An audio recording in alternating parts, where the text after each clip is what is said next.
After that, I ran away to the city, lived on the streets more or less. One day I was napping on the streets of the Carmine Street Church when a Father Durfee came up to me and asked me if I'd like to play Jesus in their outdoor Easter pageant. He could pay me $100, he said, to memorize the New Testament parts in red and drag a big cross up and down 6th Avenue. After that, Father Durfee sort of took me under his wing. We read the collected works every night on the steps of the church. Hamlet was the one that I liked best.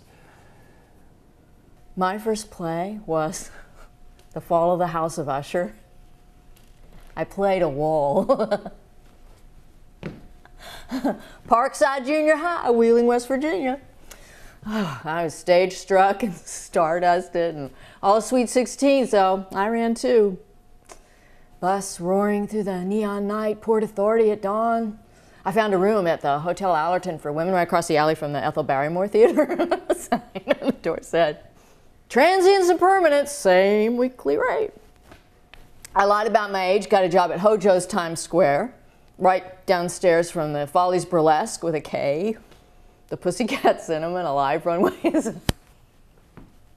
sign said, "The most beautiful girls on the Great White Way."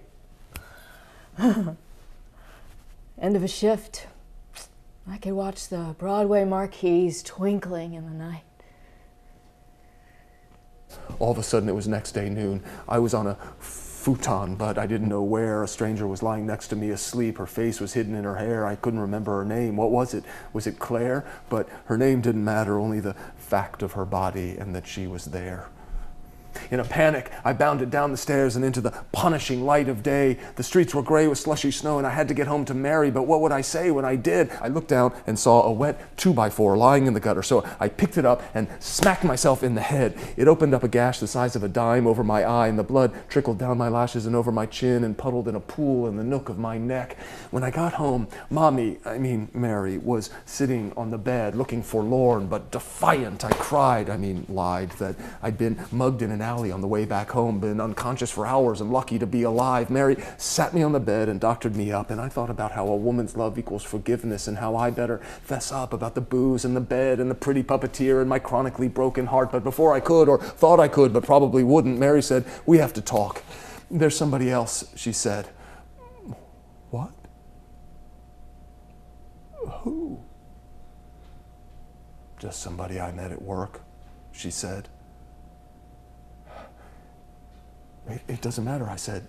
"Let's get married," I said. "Let's start a family," I said. "It's too late for that," she said. "The sad fact of the matter," she said, "is you want a mother, not a wife."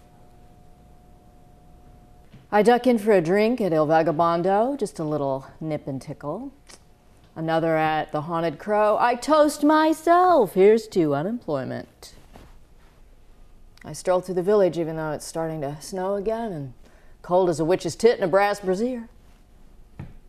Oh man, I've been sleepwalking through this city for 40 years and just woke up. That Duane Reade used to be a rare bookshop. The amateur opera became a Gap. The hat maker on the corner is a 7-Eleven now, but I'm still here. Old Mary Muckinfuss, they call me on the block. Cat lady. Crazy and drunk, and sometimes, in a whisper dripping with contempt, she was once an actress. There's a little glimpse into the minds of our two lost souls who are looking for each other, a mother and son, and maybe they find each other, who knows? Come see the play and find out.